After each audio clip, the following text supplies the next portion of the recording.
Je me demande comment on appelle les gens qui vivent à l'espèce.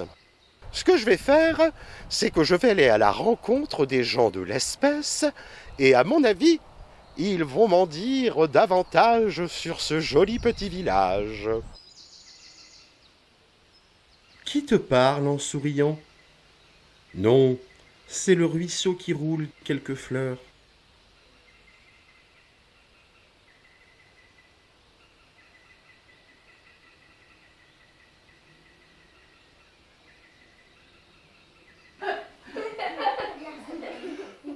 Bonjour les enfants! Oh, comme je suis contente! Vous connaissez déjà mon nom, c'est bien ça. Alors, dites-moi, je suis venue ici dans ce village qui s'appelle l'espèce. Alors en fait, je suis venu rencontrer les gens qui vivent à l'espèce, les habitants de l'espèce. Est-ce que vous savez comment on appelle les habitants de l'espèce? Oui, tu levais ton doigt. Comment on dit? Les habitants? Oui, Les habitants? oui, les habitants de l'espèce. On les appelle comment? Les citoyens? Des citoyens, bah oui. Alors, je me demande si on ne dirait pas les lespéciens. Non. Non. Non. Alors, c'est peut-être les lespériens. Non plus. Ah bah zut alors. Ah bah oui, tiens. Et si on essayait? Et si c'était les lespéçois? Et si... Bah oui, parce que j'avais vérifié avant de venir. Je voulais voir si vous saviez comment on appelait les habitants de l'espèce. Bon, bah maintenant vous le savez. Bah oui, hein. Bah oui. Ah oui. Vous voulez bien me dire un petit poème? Oui. Allez, je vous écoute. Un petit crocodile qui mangeait des piles sur son île. Sa maman lui dit, ne te fais pas de piles, il y a bien de billes cachées sur ton île. Ah, bravo! Au revoir les enfants!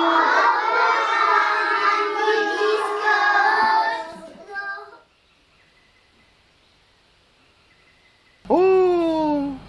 Mais qu'est-ce?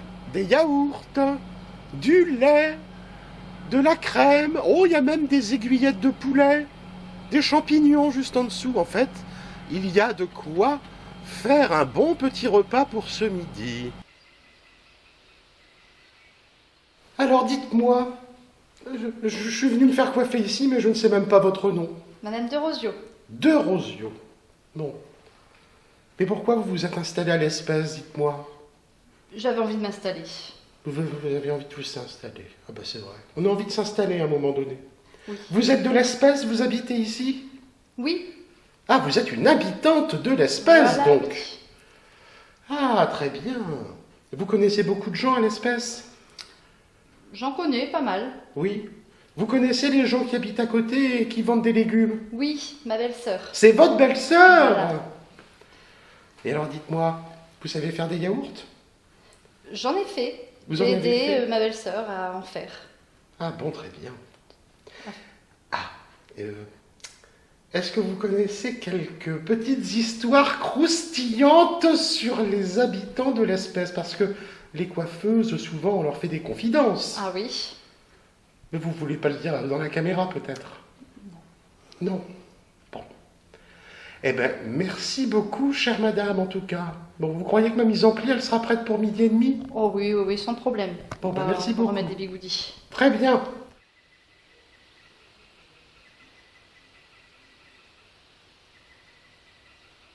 Bonjour mamie. Bah voilà. Biscotte. Mamie Biscotte. Oui, Dites-moi, monsieur Sénécal, je me suis perdu à l'espèce. Déjà, c'est vrai que si vous êtes perdu à l'espèce, bon, on va quand même vous donner votre bon chemin. Et puis on va essayer de vous expliquer un petit peu tout ce qui se fait ici. Et donc, il y a longtemps que vous peignez, par exemple, vous me disiez que vous peignez. Oh, je fais du dessin et de la peinture depuis tout le temps, mes plus tendres années, oui. Donc, pour vous, c'est naturel. Presque, oui. presque. Et vous travaillez tous les jours? Comment ça se passe? Non, c'est un petit peu par période. Je peins plus l'hiver que l'été, parce que l'été, il y a du travail à faire dans le Ouais, jardin. dans le jardin. Bon, je dessine assez souvent, puisque je donne des cours une fois par semaine à Loigne, donc automatiquement, là, ça me permet quand même de dessiner, puis de travailler sur ce que font aussi les amateurs. Et dites-moi, il y a des choses que vous préférez peindre? Des paysages, des natures mortes? Un ou petit c'est peu tout? de tout. J'aime bien peindre des voitures anciennes aussi, et je peins surtout des paysages, des natures mortes. Les visages, c'est quand même beaucoup plus difficile. C'est pas ma tasse de thé. Voilà. D'accord. Finalement, vous définiriez comment votre style? Oh, c'est plutôt figuratif, impressionniste. Figuratif, impressionniste. Vous avez un peintre qui vous a toujours interpellé? Oui, principalement, c'est Édouard Manet. Ah, Ouais. Édouard Manet. Eh bien, écoutez, merci beaucoup, monsieur Sénécal. Je vais peut-être faire un tour dans votre petite galerie, parce que j'ai vu qu'il y avait, en entrant, des peintures. Donc, je vais regarder un petit peu toutes ces peintures.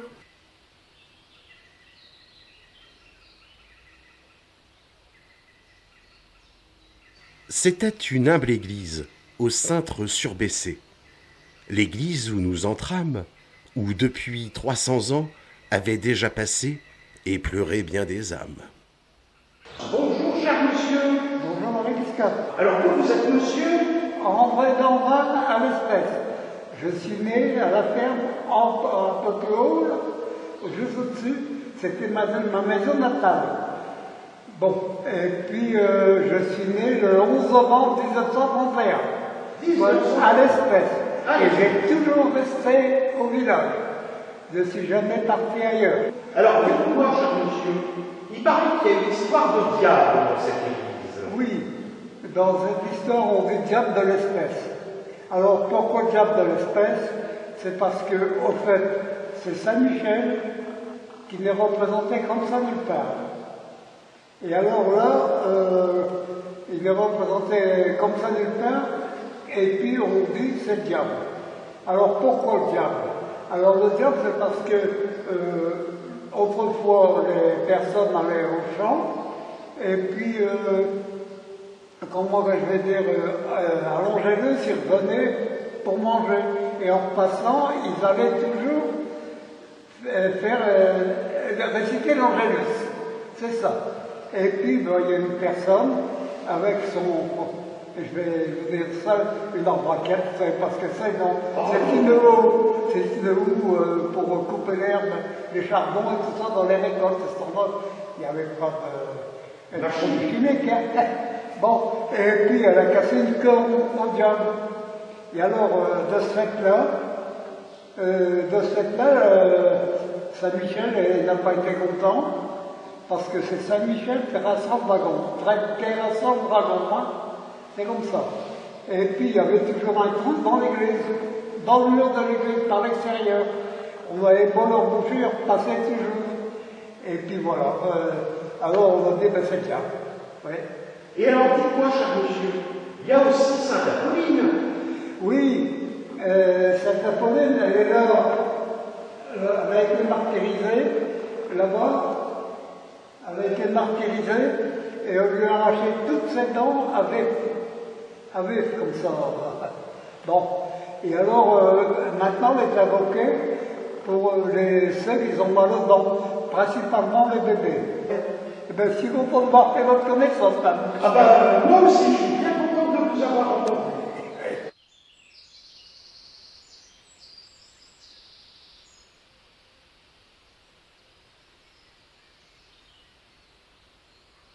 Écoutez bien cette poésie que je vais vous dire.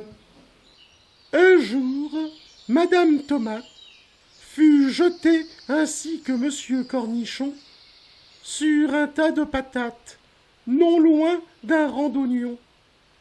Honteuse la tomate enrougie, vexé le cornichon verdi, les patates flétries par les soucis firent pleurer les oignons attendris. Bonjour, bonjour, monsieur Dutoit. Je suis Mamie Biscotte et je suis bien contente de vous rencontrer. Qu'est-ce que vous faites, vous, monsieur Dutoit, exactement, dans ce beau village de l'Espèce? Eh bien, tout d'abord, bonjour. Je suis natif du village, je suis né dans ce village et j'y habite depuis que je suis en retraite. Et donc, auparavant, j'étais gendarme et maintenant, je suis dans la commune et je suis le président de l'association des passeurs de mémoire de la commune. Une association qui a été créée en 2017 et qui a pour but de pérenniser le devoir de mémoire dans la commune en y associant les habitants.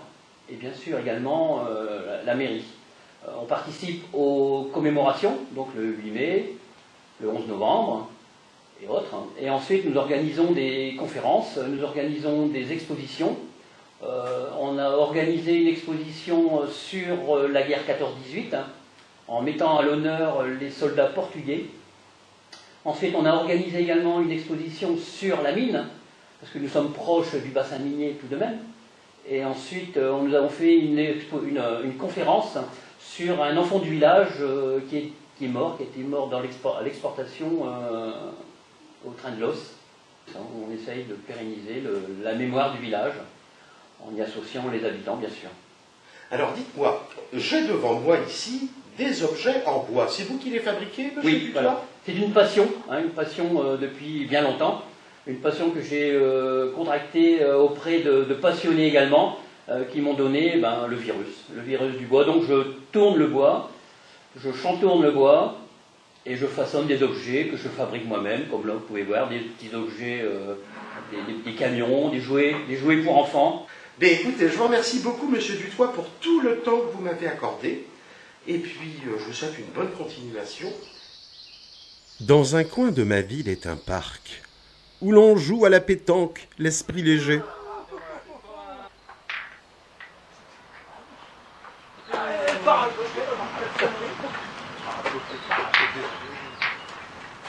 Il y a longtemps que vous êtes maire, monsieur le maire?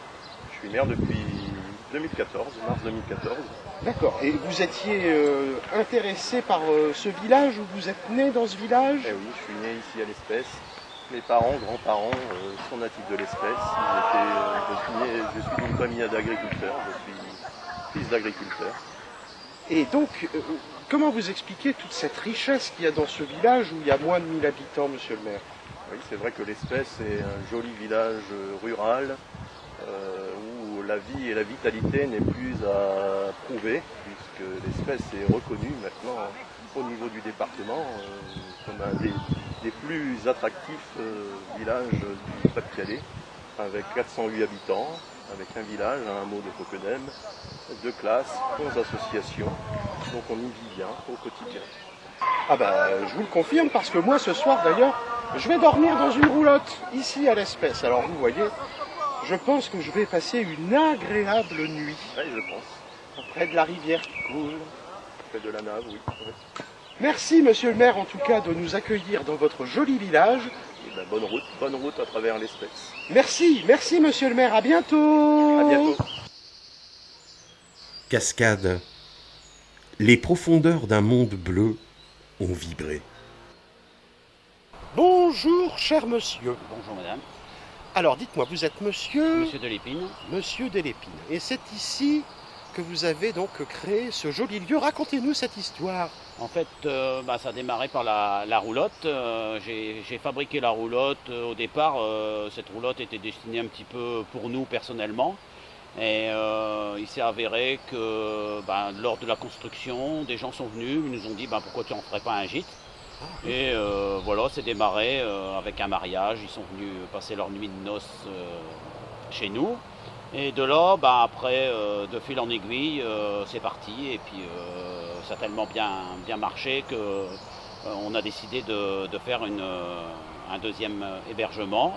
On a fait la cabane qui est là, à côté de nous. Ah Voilà. oui, c'est vraiment très très beau, hein. On est en pleine nature ici. Alors ici, vous êtes complètement tout à fait, au bord de la rivière, avec la chute d'eau, qui est très agréable. Donc je vais pouvoir passer ma nuit ici. Voilà, vous pouvez passer votre nuit, ou même voir plusieurs nuits, si vous voulez. Il n'y a pas de souci. Écoutez, je pense que je vais déjà prendre une nuit, et si je m'y plais, je vais rester quelques jours. Alors dites-moi, monsieur Delépine, racontez-moi un peu l'histoire de cette cascade. En fait, la cascade servait au moulin. Le moulin aujourd'hui n'existe plus. la cascade qui coule aujourd'hui dans le terrain servait à faire les réparations, s'il y avait lieu de faire des réparations sur le moulin. Ils fermaient l'écluse et ils effectuaient les réparations. L'eau, de ce fait, courait dans le terrain. Bon, le moulin étant fermé maintenant, voilà, ça court ici naturellement avec la cascade. La nuit n'a pas de dortoir. Elle couche partout.